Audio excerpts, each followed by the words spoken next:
قال الله سبحانه وتعالى: أعوذ بالله من الشيطان الرجيم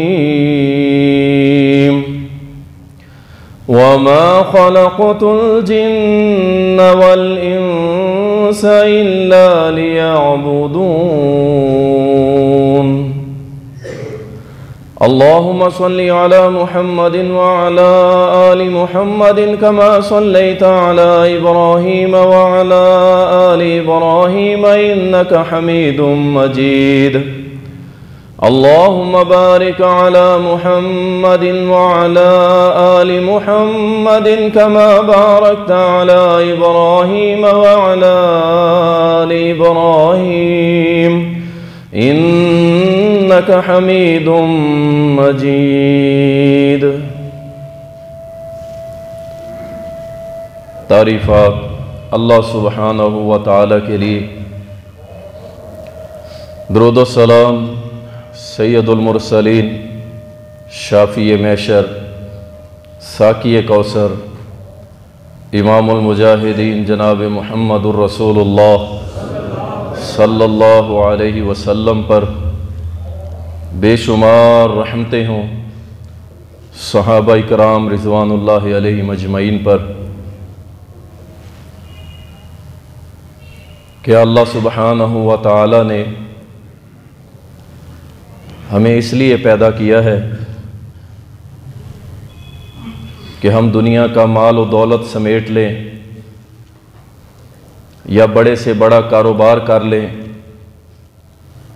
یا بڑے سے بڑے عہدوں پر فائز ہو جائیں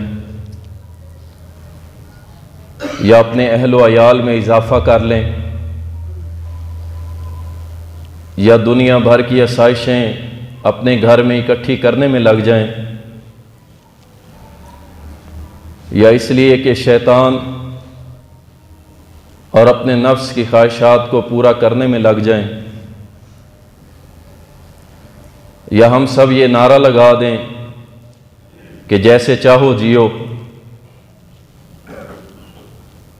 اللہ تعالیٰ قرآن کریم میں فرماتا ہے: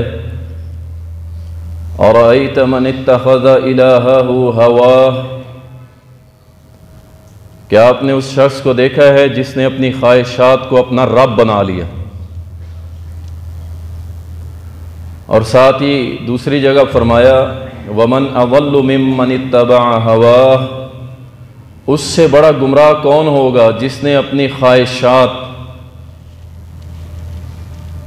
اپنی نفس کی خواہشات، اس کو الہ بنا لیا، معبود بنا لیا، اپنا رب بنا لیا۔ اس سے بڑا ظالم کون ہوگا؟ اللہ نے ہمیں پیدا کس لیے کیا؟ وَمَا خَلَقْتُ الْجِنَّ وَالْإِنسَ إِلَّا لِيَعْبُدُونَ، اللہ نے ہمیں اور انسانوں جنوں دونوں کو اپنی عبادت کے لیے پیدا کیا، اور ہمارا موضوع بھی یہی ہے آج، عبادت کے حوالے سے کچھ کانسیپٹ کلیئر کرنے ہیں، کچھ سوچیں واضح کرنی ہیں کہ عبادت ہوتی کیا ہے۔ بہت سارے لوگوں کی سوچ یہی ہے کہ عبادت نام ہے صرف نماز، روزہ، حج، زکوٰۃ کا، لیکن ان کی یہ سوچ ٹھیک نہیں ہے۔ صرف یہ باتیں نہیں ہیں، آپ یوں سمجھ لیجئے کہ مومن کا سونا بھی عبادت ہے، مومن کا جاگنا بھی عبادت ہے۔ یہ نہیں ہے کہ آپ صرف نماز پڑھ رہے ہیں تو عبادت میں، روزہ رکھ رہے ہیں تو عبادت میں، یہ عبادت کا مفہوم نہیں ہے۔ عبادت کی تعریف کیا ہے؟ طاعت اللہ بفعل اوامرہ واجتناب نواہیہ مع محبت اللہ وخوفہ ورجائہ۔ کیا مطلب؟ کہ اللہ تعالیٰ کے جتنے بھی احکامات ہیں اس نے حکم دیے ہیں ان پر عمل کرنا، اور جن چیزوں سے اللہ نے منع فرما دیا ہے ان سے رک جانا، اور اس میں اللہ کی محبت شامل ہو، اس کا خوف شامل ہو، اور اس سے امید ہو، یعنی محبت بھی اللہ کے ساتھ ہو، ڈرا بھی اللہ سے جائے گا اور امید بھی صرف اسی سے لگائی جائے گی۔ جتنے بھی احکامات جن کا کرنے کا اللہ نے حکم دیا ہے ان کو بجا لانا عبادت ہے۔ اور دوسری تعریف جو ہے کہ آپ کا ہر قول و عمل جو آپ اللہ کو راضی کرنے کے لیے کرتے ہیں، آپ کا ہر قول و عمل جو آپ اللہ کو راضی کرنے کے لیے کرتے ہیں، اس کا نام ہے عبادت۔ اس لیے نماز، روزہ، حج، زکوٰۃ کو عبادت کہنا صرف یہی عبادات ہیں، باقی عبادت نہیں ہے، یہ غلط سوچ ہے۔ اس بات کو یاد رکھیں کہ اللہ تعالیٰ قرآن کریم میں اب عبادت کی ایک قسم بیان کر رہے ہیں، الذین یذکرون اللہ قیاما وقعودا وعلی جنوبہم ویتفکرون فی خلق السماوات والارض ربنا ما خلقت هذا باطلا سبحانک فقنا عذاب النار، کہ جو شخص اللہ کا ذکر کرتا ہے، کھڑا ہے تو اللہ کا ذکر کر رہا ہے، یہ عبادت کر رہا ہے، بیٹھا ہے تو اللہ کا ذکر کر رہا ہے، یہ عبادت کر رہا ہے۔ اچھا لیٹے ہوئے ہے اپنی چارپائی کے اوپر، مصلی پہ نہیں بیٹھا، مسجد میں نہیں ہے، اپنی چارپائی پہ لیٹا ہوا ہے، رات کا پچھلا پہر ہے، آنکھ کھلتی ہے، اللہ کا ذکر شروع کر دیتا ہے۔ آپ کیا سمجھتے ہیں کہ جو اٹھ کے مصلی پہ تہجد پڑھتا ہے اسے اجر ملے گا، اور جو یہ چارپائی پہ لیٹا ہوا ذکر کر رہا ہے اس کو اجر نہیں ملے گا؟ اس کو بھی عبادت کا اجر ملے گا، اس کو بھی عبادت کا اجر ملے گا۔ بلکہ حدیث میں تو یوں آتا ہے کہ جو شخص چارپائی پہ لیٹا ہوا ہے اور پچھلے پہر رات کو اس کی آنکھ کھلی اور وہ کہتا ہے سبحان اللہ، الحمدللہ، لا الہ الا اللہ، اللہ اکبر، ولا حول ولا قوت الا باللہ، وہ یہ تسبیح شروع کر دیتا ہے، اللہ سبحانہ و تعالی اس سے راضی ہو جاتا ہے۔ اس وقت یہ تسبیحاں پڑھ کے اگر اللہ سے دعا مانگے تو اللہ اس کی وہ دعا پوری کر دیتا ہے۔ یعنی آپ سوئے ہوئے اپنے نرم گرم کمبل کے اندر، آپ اپنے کمرے میں اے سی لگا کے سوئے ہوئے ہیں، لیکن آپ اس چارپائی پہ پڑے ہوئے بھی اگر زبان سے اللہ کا ذکر کر دیتے ہیں، آپ گویا اللہ کی عبادت کر رہے ہیں۔ اگر عبادت صرف نماز روزے کا نام ہوتا تو پھر شاید بہت سارے لوگ پیچھے رہ جاتے۔ کیوں؟ کچھ لوگ نمازوں میں آگے ہوتے ہیں، کچھ لوگ روزوں میں آگے ہوتے ہیں، کچھ لوگ نوافل میں آگے ہوتے ہیں، کچھ لوگ تلاوت میں آگے ہوتے ہیں، کچھ لوگ ذکر میں آگے ہوتے ہیں، اور کچھ لوگ اپنی زندگی کے معاملات کو اس طرح اپنا لیتے ہیں کہ ہر لمحے اللہ سے ڈرتے رہتے ہیں۔ اور اس سے بھی بڑھ کے سنیے، اللہ تعالیٰ قرآن کریم میں فرماتا ہے فَإِذَا قُضِيَتِ الصَّلَاةُ فَانتَشِرُوا فِي الْأَرْضِ وَابْتَغُوا مِن فَضْلِ اللَّهِ، کہ جب تم نماز کو مکمل کر چکو، جمعے کی نماز تم نے پڑھ لی ہے، اب زمین پہ نکل جاؤ اور اللہ کا فضل یعنی روزی تلاش کرو۔ اس لیے میں کہتا ہوں جو شخص اپنی دکان پہ بیٹھا ہے نا رزق حلال کے لیے، اپنے پھٹے پہ بیٹھا ہے، چارپائی پہ بیٹھا ہے، سبزی کا چھابڑا لگا کے بیٹھا ہے، یا ہاتھ کے اندر اس نے کچھ چھوٹا موٹا فروٹ اٹھا کے بیچ رہا ہے، رزق حلال کی تلاش میں نکلا ہوا ہے، اللہ فرماتا ہے یہ میرا حکم ہے، میری عبادت ہے۔ یہ بیچ تو گلیوں محلوں میں چیزیں رہا ہے، لیکن حقیقت میں یہ اللہ کی عبادت کر رہا ہے۔ اگر صرف عبادت مسجدوں میں بیٹھنے کا نام ہوتا تو یہ رزق حلال کمانے والا یہ تو اللہ کے سامنے عذر پیش کرتا بھی کہ اللہ میرے پاس میں بچے پالتا یا مسجدوں میں بیٹھتا، تو اللہ نے کہا نہیں، تم رزق حلال اگر تلاش کرنے میں نکلو گے میں رب اس کو بھی عبادت لکھ دوں گا۔ تو عبادت کو ان چیزوں میں آپ بالکل دائرہ کار میں نہ لائیں کہ صرف نماز، روزہ، حج، زکوٰۃ عبادت ہے، بلکہ آپ کا ہر وہ عمل جس سے اللہ راضی ہو جائے وہ عبادت ہے، اور آپ کا وہ ہر عمل کہ جو آپ نے یہ سوچ کے چھوڑ دیا کہ اللہ ناراض ہوگا، یہ بھی آپ اللہ کی عبادت کر رہے ہیں۔ اللہ ہمیں ہر دم اپنی عبادت کرنے کی توفیق عطا فرمائے۔ یہی وجہ ہے کہ تمام انبیاء کا جو دعوت کا مقصد تھا وَلَقَدْ بَعَثْنَا فِي كُلِّ أُمَّةٍ رَسُولًا أَنِ اعْبُدُوا اللَّهَ وَاجْتَنِبُوا الطَّاغُوتَ، اب یہاں دیکھیں ہر نبی کا مقصد یہی تھا، ان اعبدوا، اللہ کی عبادت کرو۔ اب اس سے کیا مراد تھا؟ صرف یہ نہیں تھا کہ شرک سے بچ جاؤ، شرک سے بچ جاؤ، صرف یہ نہیں تھا، بلکہ کیا تھا؟ تمہارا جینا مرنا اللہ کے حکم کے مطابق ہو، تمہاری خوشی بھی اللہ کے حکم کے مطابق، تمہارا غم بھی اللہ کے حکم کے مطابق۔ جب سے زندہ ہوئے ہوش سنبھالی اس وقت سے لے کے اور جب تمہاری آخری سانس نکل رہی ہو زبان پہ ہو اشہد اللہ الہ الا اللہ واشہد ان محمدً عبدہ ورسولہ، اور عبادت کرتے کرتے اللہ کے حضور پیش ہو جاؤ۔ اللہ اکبر۔ اللہ تعالیٰ نے قرآن کریم میں فرمایا الم اعہد الیکم یا بنی آدم اللہ تعبدوا الشیطان انہ لکم عدو مبین۔ اے بنی آدم تمہیں میں نے نہیں تم سے عہد لیا تھا، وعدہ نہیں لیا تھا تم سے کہ تم شیطان کی عبادت نہ کرنا، وہ تمہارا کھلا دشمن ہے۔ وَأَنِ اعْبُدُونِي، میری عبادت کرنا۔ شیطان کی عبادت؟ آپ کہیں گے شیطان کی بھلا کون عبادت کرتا ہے؟ سنیے شیطان کی عبادت کیسے کی جاتی ہے، اور اللہ سے دعا کرتے ہیں دل میں اللہ ہمیں اپنی عبادت کی توفیق عطا فرمائے، شیطان کی عبادت سے بچائے۔ سن لیں یہ شیطان کی عبادت کرنے والا کون ہے؟ اللہ وحدہ لا شریک نے اپنے قرآن کے اندر فرمایا ہے کہ میری عبادت کرنا، میرے ساتھ کسی کو شریک نہیں بنانا ہے۔ اب جو شخص اللہ کو چھوڑ کے مزاروں کے اوپر، قبروں کے اوپر، جھنڈوں کے اوپر، گھوڑوں کے اوپر جا کے سجدے کرتا ہے، ہاتھ پھیلاتا ہے، اپنی پیشانی ٹیکتا ہے، نظر و نیاز 11ویں 12ویں یہ سارے کے سارے معاملات جو صرف اللہ کے لیے تھے اس کو چھوڑ کے غیر اللہ کے لیے کرتا ہے، یہ کیا کر رہا ہے؟ اس نے اللہ کی عبادت نہیں کی، اس نے شیطان کی عبادت کی ہے۔ یہ تھا شیطان کی عبادت۔ عبادت کا مطلب ہے حکم ماننا، اور یہ کس کا حکم مان رہا ہے؟ اللہ کا نہیں مان رہا۔ اللہ روک رہا ہے، یہ کہتا ہے نہیں اللہ تیری نہیں ماننی میں نے، اور عملاً اللہ کی مخالفت کرتا ہے، گویا یہ اللہ کی نہیں شیطان کی عبادت کر رہا ہے۔ آپ روک لیں جتنا روکنا ہے۔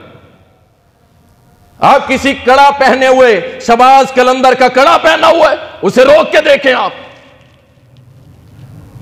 7 رنگا دھاگا، انگوٹھی، چھلے اور مندرے، اور پاؤں کے اندر بھی کڑے، اور گلے میں تعویذ اور دھاگے، بازوؤں کے اوپر امام ضامن، یہ سب کچھ باندھنے والا ہے۔ آپ اس سے پوچھے کیوں باندھا ہے؟ کہتا ہے میری سیکورٹی کرتا ہے، میری حفاظت کرتا ہے، میرے رزق میں برکت ہوتی ہے، مجھے شفا دیتا ہے، میرا بیٹا پیدا ہوگا، میری بیماری ہے، جب تک پہنے رکھتا ہوں ٹھیک رہتا ہوں، جب چھوڑ دیتا ہوں درد شروع ہو جاتی ہے۔ یہ ساری باتیں کرے گا، کیا مطلب؟ یہ اللہ کی عبادت نہیں کر رہا، یہ کس کی عبادت کر رہے؟ شیطان کی۔ اور بیماریاں دینے والا کون؟ اور شفا بھی اسی نے دینی ہے۔ ان کڑے اور مندرے اور چھلوں کے اندر شفا کہاں سے آگے؟ اللہ اکبر۔ وہ بتوں کے پجاری اور ہم پتھر اپنے ہاتھوں میں ڈال کے، یہ جو رزق کا پتھر ہے، جب سے میں نے زرقون پہنا ہے نا میرے تو بخت ہی کھل گئے، جب سے میں نے فیروزہ پہنے یوں ہو گیا، میں نے فلاں پہنے اور فلاں پہنے۔ اپنے پتھر اپنی انگلیوں میں ڈال کے پھر رہا اور اسی کے اوپر کیا توکل کیے ہوئے۔ اللہ اکبر۔ کچھ عرصہ پہلے ایک شخص میرے پاس دم کروانے آیا، مجھے کہتا ہے میری بیٹی ہے، اس کے پیٹ میں تکلیف ہے، اسے دم کر دیجئے۔ دم کیا، دوسرے دن آیا، تیسرے دن آیا، اللہ مالک الملک نے شفا دے دی۔ مجھے کہتا ہے مولانا میں روز اتنے کلومیٹر سفر کر کے آپ کے پاس آتا ہوں، آپ اپنا ٹائم بھی دیتے ہیں، دم بھی کرتے ہیں، لیتے بھی کچھ نہیں ہیں، آج میری بیٹی اللہ کا شکر ہے ٹھیک ہو گئی ہے، میرے لیے کیا حکم ہے؟ آپ کی کیا خدمت کروں؟ ہاتھ میں اس نے 4 انگوٹھیاں 4 نگوں والی پہنی ہوئی تھی، اور کڑا بھی ساتھ تھا شہباز کلندر والا۔ میں نے کہا میری اجرت مانگتا ہے؟ پوچھتا ہے کیا ہے؟ میں نے ہاتھ ملایا اور اس کے ہاتھ کے اندر جتنی انگوٹھیاں اور کڑے تھی میں نے کہا یہ اتار کے سائیڈ پہ رکھ دے، اس اللہ پہ ایمان لے آ، آج کے بعد یہ عقیدہ بنا لے میرے نفع نقصان کا مالک میرا اللہ، بیماری دینے والا میرا اللہ، مجھے تکلیف دینے والا میرا اللہ، میری مشکلیں کاٹنے والا میرا رب، میرے غم دور کرنے والا میرا رب، اللہ نے اولاد دی ہے اس کو بھی شفا دینے والا میرا رب، یہی میری اجرت ہے۔ اللہ اکبر، وقت تھا، اللہ نے قبول کی اس دعا کو جو مانگ رہا تھا، فوراً کہنے لگا انشاءاللہ قاری صاحب جب تک زندہ رہوں گا اس رب پہ توکل کر کے رہوں۔ آپ آگے تو بڑھیں نا، وہ شیطان کی پوجا میں لگے ہوئے اور ہم کیا صرف فتوے لگا کے پیچھے ہٹ جاتے۔ ہمارا دعوت کا کام کیا ہے؟ زیرو۔ اور یاد رکھو میرے علم کے مطابق اس وقت امر بالمعروف نہی عن المنکر فرض ہو چکا ہے ہر مسلمان کے اوپر، کیونکہ یہ فرض کفایہ اس وقت ہوتا ہے جب کچھ لوگ یہ کام کر رہے ہوں اور معاشرے کی ضرورت پوری ہو رہی ہو۔ ضرورت پوری نہیں ہو رہی، اگر یہ ضرورت پوری ہو رہی ہوتی تو وہ میاں والی کا بدبخت کہتے ہیں جی انجینئر ہے، ہم یہی تو پیٹتے رہے کہ تمہاری ماسٹر کی ڈگریاں، P H D, M S C اور پتہ نہیں کیا کچھ، اور یہ نہیں تمہیں کچھ سکھاتا۔ یہ کیا ہے؟ یہ پیسے کمانے کا ذریعہ بس، اور اللہ سے ملانے کا ذریعہ ایک ہے، وہ رب کا قرآن ہے اور محمد الرسول اللہ کی حدیث ہے صلی اللہ علیہ وسلم۔ اور اگر اس نے پڑھا ہوتا تو اللہ کی قسم یہ اللہ کی عبادت کرتا، کیونکہ اس رب نے اس بیٹی کو اللہ کی رحمت کہا ہے۔ یہ رحمت ہے رب کی۔ دیکھو اللہ تعالیٰ نے قرآن کریم کے اندر فرمایا ثم لتسألن یومئذ عن النعیم، اللہ نعمتوں کے بارے میں سوال کرے گا۔ کہتے ہو نا بیٹا اللہ کی نعمت ہے، تو ان نعمتوں کا اللہ نے سوال کرنا ہے، لیکن جاؤ پورا قرآن اٹھا کے دیکھ لو، حدیث کا ذخیرہ اٹھا کے دیکھ لو، اللہ نے کہیں نہیں فرمایا کہ اللہ رحمتوں کا بھی تم سے حساب لے گا۔ اور جس کا اللہ نے حساب لینا ہے اس کے لیے تو نے اس بچی کو 7 دن کی بچی کو اٹھا کے پٹخ دیا فرش پہ اور 5-7 گولیاں مار دی، کہتا مجھے بیٹا کیوں نہیں دیا؟ انا للہ و انا الیہ راجعون۔ ہم کہتے رہے آؤ اللہ کی طرف، رسول اللہ کی طرف، صحابہ کی طرف، انشاءاللہ پھر ایسے واقعات نہ ہوتے۔ کیوں؟ تم دین سے دور ہو گئے اور تم نے یہ جہالت پہ مبنی عمل کر دیا۔ اور اللہ کا شکر ہے الحمدللہ الحمدللہ پوری دنیا کو ایک میسج چلا گیا۔ اس بچی نے تو انشاءاللہ اللہ کی جنتوں میں جانا ہی ہے، لیکن پوری دنیا عالم کفر کو پیغام چلا گیا کہ ہم کہتے تھے عورت پہ بڑا ظلم کرتے ہیں مسلمان، بڑے ظالم ہیں، بڑے ظالم ہیں۔ ایک چھوٹی 7 دن کی بچی کی موت کے اوپر پورا ملک رو رہا ہے۔ کئی لوگوں نے 3 ٹائم روٹی نہیں کھائی۔ میسج دے دیا کہ ہم مسلمان، اور بیٹیوں کو اللہ کی رحمت سمجھتے ہیں۔ الحمدللہ الحمدللہ۔ ایک دوست بتا رہا تھا، کہتا ہے ایک بیٹی پیدا ہوئی، میں اس ٹائم میری تنخواہ 2400-2500 تھی، دوسری بیٹی پیدا ہوئی ڈبل ہو گئی، تیسری بیٹی پیدا ہوئی اور ڈبل ہو گئی، وہ 2400 سے شروع ہوا۔ کہتا ہے آج میری 6 بیٹیاں ہیں اور الحمدللہ 1.25 لاکھ اور 1.5 لاکھ رزق میرا رب ہر مہینے دیتا ہے مجھے۔ بیٹیوں پہ ٹسوے بہاتے ہیں، بیٹیاں ہیں جی بیٹیاں ہیں، اور بیٹا چاہے گلی میں کھڑا کر کے جوتے مارے، پتر تو ہے نا۔ انا للہ و انا الیہ۔ لا تعبد الشیطان، شیطان کی پوجا نہیں کرنی، رحمان رب رحمان کی عبادت کرنی ہے۔ اگر تم شیطان کا حکم مانو گے تو سمجھ لو تم نے شیطان کی پیروی کی، اس کی عبادت کی ہے، اللہ کی عبادت نہیں کی۔ اسی طرح یہ شیطانی کی تو عبادت ہے کہ اللہ قرآن میں فرماتا ہے میرے نبی کی اتباع کرو، میرے نبی کی سنت کو اپناؤ، اطیعوا اللہ واطیعوا الرسول ولا تبطلوا اعمالکم۔ وہ اللہ فرماتا ہے وما آتاکم الرسول فخذوہ، جو تمہیں رسول اللہ دیں لے لو، جس سے منع کریں رک جائیں۔ بے شمار آیتیں، میرے نبی کی سنت پکڑو، طریقہ پکڑو، اس بات سے نہ ڈرو یہ وہابی کرتے ہیں اور یہ فلاں کرتے ہیں اور یہ فلاں کرتے ہیں، چھوڑ دو۔ اللہ کہتا ہے بس میرے نبی کے طریقے میں ہی تمہارے لیے جنت ہے، یاد رکھ۔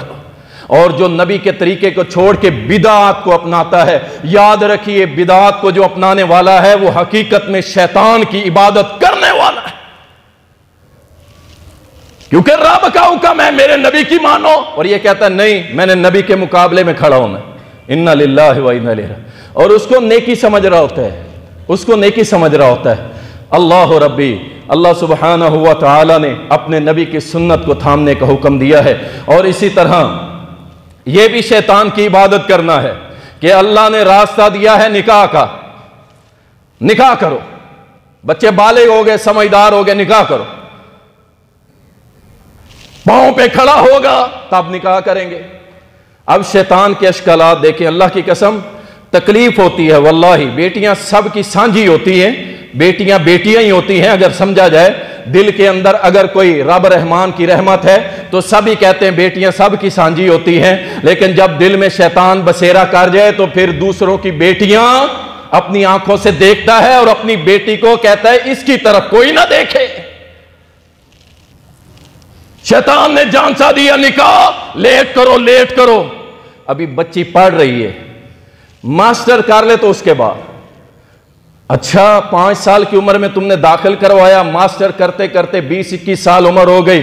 اب یہ کیا کرتا ہے 20-21 سال کی عمر ہونے کے بعد بھی کیا کہتا ہے؟ کہتا اب میری بیٹی نے ماسٹر کیا ہے، اب اس کے لیول کی تو ہو۔ اچھا بھی اب لیول تلاش کرتے کرتے 3-4 سال گزر جاتے، اب عمر بڑھتی بڑھتی 30 سال تک 32 سال تک پہنچ جاتی ہے، اور ہم بچیوں کو بٹھا کے گھروں کے اندر بڑے خوش ہیں۔ اللہ سے ڈر جائیے، اللہ کی قسم اللہ سے ڈر جائے، اللہ سے ڈر جاؤ۔ اور ان بیٹیوں کو اچھا گھر دے کے، جو بچہ کما کے ان کو کھلا سکتا ہے، خوددار ہے، کما کے کھلا سکتا ہے، 5 ٹائم کا نمازی ہے، توحید و سنت والا ہے، بس بسم اللہ پڑھ دو۔ اونچے خواب دیکھتے دیکھتے گھروں میں بیٹیوں کا بٹھانا، نکاح کا لیٹ کرنا، اور نوجوان آپ کیا سمجھتے ہیں کہ آپ کا بیٹا، آپ کی تو بڑی دل کے اندر یہ سوچ ہوگی نا میرا بیٹا بڑا ہی اچھا ہے، اللہ اچھا بنا دے، لیکن یاد رکھو فتنے ہر طرف کھڑے ہیں۔ تمہارا جوان بیٹا ہاتھ میں موبائل 30 GB پیکج کر کے، کبھی غور کیا یہ 30 GB ہوتا کتنا ہے؟ اور یہ ہفتے کے اندر اڑا دیتا ہے، کرتا کیا ہے؟ کہاں یہ کیا کر رہا ہے؟ میرا بیٹا بڑا نہیں، میرے ساتھ نماز پہ جاتا ہے، میں نے داڑھی بھی رکھوائی ہے، تو نے سب کچھ کر لیا، لیکن اگر تو نے اس کا نکاح نہ کیا تو یاد رکھو وہ کیا کرے گا؟ وہ زنا کا راستہ اختیار کرے گا، زنا کا، برائی کا، فحاشی کا راستہ اختیار کرے گا، اور نکاح کو چھوڑ کے جو حرام راستہ اپناتا ہے گویا کہ یہ شیطان کی عبادت کر رہا ہے، کیونکہ اللہ کا حکم ہے نکاح کرو، اور یہ زنا کے راستے کو اپناتا ہے۔ لا تعبد الشیطان، شیطان کی عبادت نہیں کی جائے گی، رب رحمان کی عبادت کی جائے گی، اس کا حکم مانا جائے گا۔ اور اسی طرح جو شخص اپنے نفسانی خواہشات کو پورا کرتا ہے رب کو چھوڑ کے، رب کے حکم کو پیچھے رکھتا ہے، کہتا ہے حرام ہے حلال ہے آنے دو، میرے کوٹھیاں مربع ہونے چاہیے، کار بار واہ واہ ہونی چاہیے، بلے بلے ہونی چاہیے، جو مرضی ہو جائے، اپنے دل کی مانتا ہے اور کسی کی مانتا ہی نہیں ہے، رب کی بھی نہیں مانتا۔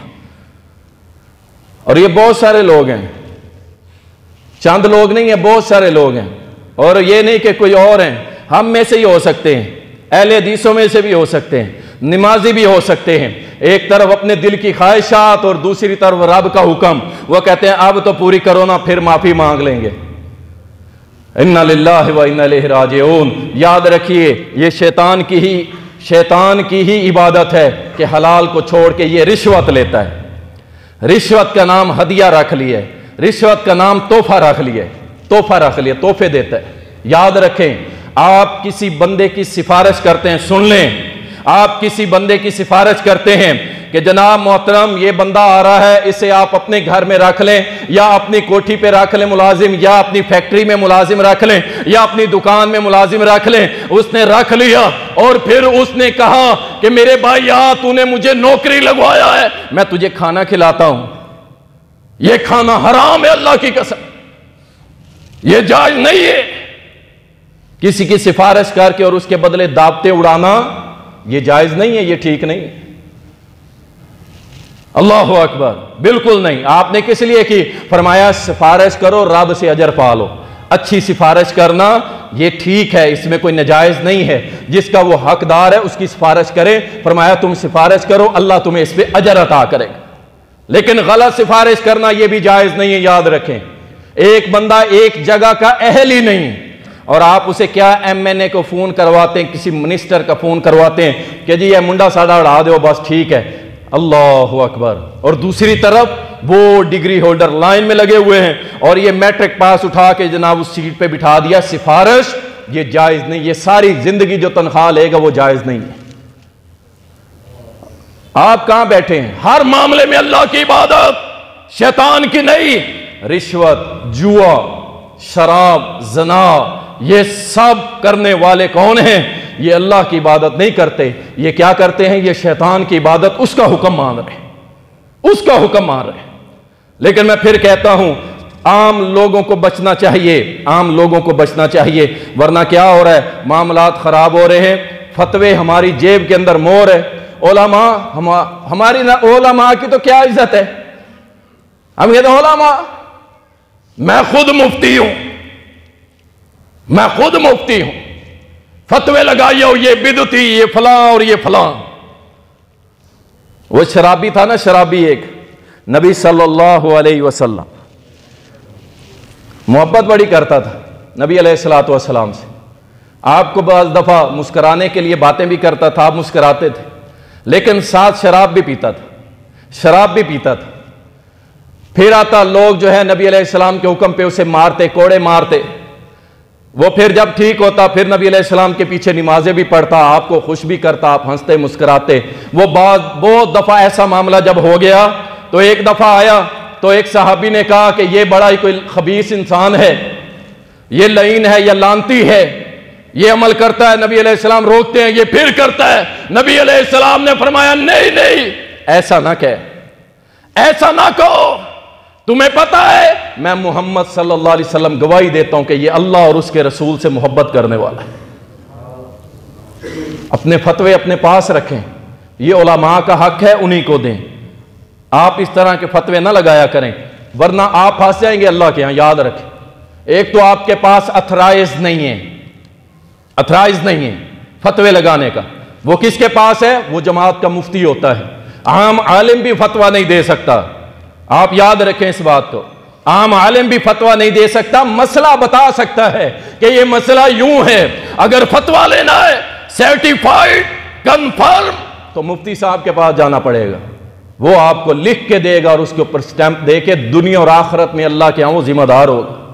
یہ تھا اصل مسئلہ۔ ہم سب فتووں کی مشین بنے ہوئے ہیں، اللہ ربی، اس لیے جس میں جو برائی ہے اللہ تعالیٰ اس کو ہدایت دے، آپ اس کے ساتھ خیر خواہی کریں، اپنی حالتوں کا جائزہ لیں۔ اگر تو آپ اللہ کی فرما برداری کر رہے ہیں، اللہ کے حکم کو بجا لا رہے ہیں، سنت پہ عمل کرتے ہیں، حرام سے بچتے ہیں، تو آپ اللہ کی عبادت کر رہے ہیں۔ اگر یہ کام نہیں کرتے تو یاد رکھیے آپ اللہ کی عبادت نہیں کر رہے، آپ شیطان کی عبادت کر رہے ہیں۔ اللہ ہم سب کو اپنی عبادت کرنے کی توفیق عطا فرمائے۔ یاد رکھیں عبادت کون سی اللہ کو پسند ہے اور قبول کرتا ہے؟ نمبر 1، جو عبادت اخلاص کے ساتھ صرف اللہ کے لیے، صرف اللہ کے لیے، اس میں کسی اور کی محبت شامل نہ ہو، کسی اور کا خوف شامل نہ ہو، کسی اور کا ڈر شامل نہ ہو، کسی اور کی عظمت شامل نہ ہو۔ کہتے ہیں میں جا رہا ہوں بابا شاہ جمال اور وہاں پہ بکرا ذبح کرنا ہے میں نے، اللہ کے نام کا، صحیح اللہ کے نام کا ہے نا، اللہ کے نام کا کرنا کہاں ہے؟ بابا جی کی قبر پہ۔ بھائی وہاں کیوں؟ اللہ کا نیک بندہ ہے، اچھی جگہ ہے، وہاں پہ جا کے ہم ذبح کریں گے۔ آپ دیکھیں کیا ہو رہا ہے، اس نے صرف اخلاص کے ساتھ اس اللہ کے لیے ذبح نہیں کر رہا، ہے اس میں بابا جی کی محبت بھی ایڈ کر رہا ہے۔ اب کیا ہو گیا؟ یہ اللہ کی محبت میں بابے کی محبت کو شریک کر رہا ہے۔ اب یہ کیا؟ یہی تو شرک ہے، یہی شرک ہے، صرف اللہ کے لیے۔ صحابی نے کہا تھا اللہ کے نبی فلاں مقام پہ جا کے جانور ذبح کرنا چاہتا ہوں، آپ نے فرمایا وہاں پہ کوئی غیر اللہ کی پرستش ہوتی رہی ہے؟ کہا نہیں۔ وہاں کوئی قبر؟ کہا نہیں۔ وہاں کوئی بت بنا ہو؟ کہا نہیں۔ کہا کسی دور میں کوئی وہاں پہ شرک کا کام؟ کہا نہیں۔ اللہ کے نبی کچھ بھی نہیں ہے وہاں پہ، بس ایک جگہ ہے، مقام ہے، میں نے منت مانی تھی وہاں جا کے ذبح کروں گا۔ آپ صلی اللہ علیہ وسلم نے فرمایا اگر وہاں پہ شرک نہیں ہے، وہاں کوئی بت نہیں ہے، کوئی پرستش نہیں ہوتی رہی، یا مشرکوں کی کوئی ایسی جگہ نہیں ہے جہاں پہ وہ اپنی باتیں کرتے رہے ہوں، ایسے ہی کوئی شہر ہے، کوئی مقام ہے، کوئی ٹھکانہ ہے، تو ٹھیک ہے، اس میں کوئی حرج نہیں ہے۔ ان سوالوں کے اندر بہت بڑی بات تھی کہ تم کہیں جا کے جہاں پہ غیر اللہ کی عبادت، سجدے، رکوع، چادریں چڑھائی جائیں، بکرے ذبح کیے جائیں، بے شک تم بسم اللہ اللہ اکبر پڑھ کے ذبح کرتے ہو، لیکن تم اللہ کے ساتھ اس بابے کو شریک بنا رہے ہو، اور اس کا گوشت کھانا بالکل جائز نہیں ہے، چاہے اس نے بسم اللہ اللہ اکبر پڑھ کے ذبح کیا۔ کیوں؟ غیر اللہ کے در پہ جا کے کیا ہے، اللہ کے ساتھ مخلص نہیں ہے۔ وما امروا الا ليعبدوا الله مخلصین لہ الدین حنفاء، یکسو، بس اللہ اور کوئی نہیں، صرف اللہ کے لیے اور کوئی نہیں۔ بابے نانے بڑے چھوٹے سب کی عزت اپنی جگہ، لیکن اس رب کی عبادت میں کوئی شریک ہو سکتا؟ یہ اخلاص والی عبادت اللہ کو قبول ہے۔ اللہ اکبر۔ اور اسی طرح عبادت وہی ہے جو اللہ کے کلام سے ثابت ہو یا محمد الرسول اللہ کی حدیث سے ثابت ہو، عبادت وہی ہے۔ اگر یہ اللہ کے کلام سے بھی ثابت نہیں اور رسول کریم صلی اللہ علیہ وسلم کی حدیث سے بھی ثابت نہیں، وہ عبادت نہیں، وہ عبادت نہیں ہے۔ آپ جائیں مولوی سے پوچھیں جو سپیکر میں کھڑا ہو کے کہتا ہے الصلاۃ والسلام علیکہ یا نور من نور اللہ، یہ جو صدائیں کفریہ شرکیہ لگا رہے ہیں نا، اس سے پوچھیں کہ اس عبادت درود شریف پڑھنا عبادت ہے۔ کیوں؟ اللہ نے قرآن میں حکم دیا ان اللہ و ملائکتہ یصلون علی النبی، بے شک اللہ اور فرشتے نبی پر درود بھیجتے ہیں، ایمان والو تم بھی بھیجو، یہ اللہ کا حکم ہے۔ جو عمل کرتا ہے گویا اللہ کی عبادت کر رہا ہے۔ تو اس عبادت جو تو اذان سے پہلے لگا ہوا ہے، کیا محمد کریم صلی اللہ علیہ وسلم نے کیا، حکم دیا، یا خاموشی؟ ابو بکر، عمر، عثمان، علی، رب کعبہ کی قسم 1.5 لاکھ صحابہ میں سے کسی ایک کا عمل نہیں ملے گا۔ چلیں آگے بڑھتے ہیں۔ اس کے بعد تابعین، کسی تابعی سے نہیں ثبوت ملتا، تبع تابعین بالکل کوئی ثبوت نہیں ہے، محدثین کوئی ثبوت نہیں، ائمہ کوئی ثبوت نہیں، اور اسے حصہ بنا دیا، اذان کا حصہ بنا دیا، اور پھر 5 منٹ جماعت میں رہتے ہو، پھر دعا سلام شروع کر دیتے ہیں۔ تو یہ عبادت ہے، اور یہ کس کی عبادت کر رہے ہیں؟ اللہ نے تو ایسا کوئی حکم نہیں۔ یاد رکھیں، جو عبادت کلام اللہ سے ثابت نہیں، محمد الرسول اللہ سے ثابت نہیں، وہ عبادت ہو سکتی نہیں، وہ عبادت نہیں۔ عید میلاد النبی مناتے ہیں، اہل حدیث بیچارے چیخ چیخ کے کہہ کے تھک گئے، اور بھائی ہمیں کوئی دلیل تو دو نا۔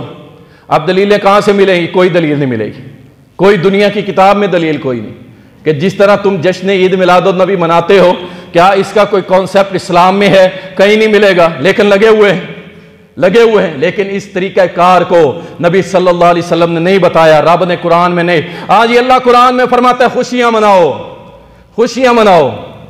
اچھا تفسیر اس کی کس نے کرنی ہے؟ آج کے مولوی نے، محمد رسول اللہ نے نہیں۔ کہتا ہے آج کا مولوی اس کی تفسیر کرے گا، کیا معنی ہے؟ گھوڑے نکالو، کھوتے نکالو، ریڑے نکالو، جھنڈیاں لگاؤ، ڈھول بجاؤ، ڈانس کرو، یہ سارے کام کرو، یہ اس کی تفسیر ہے۔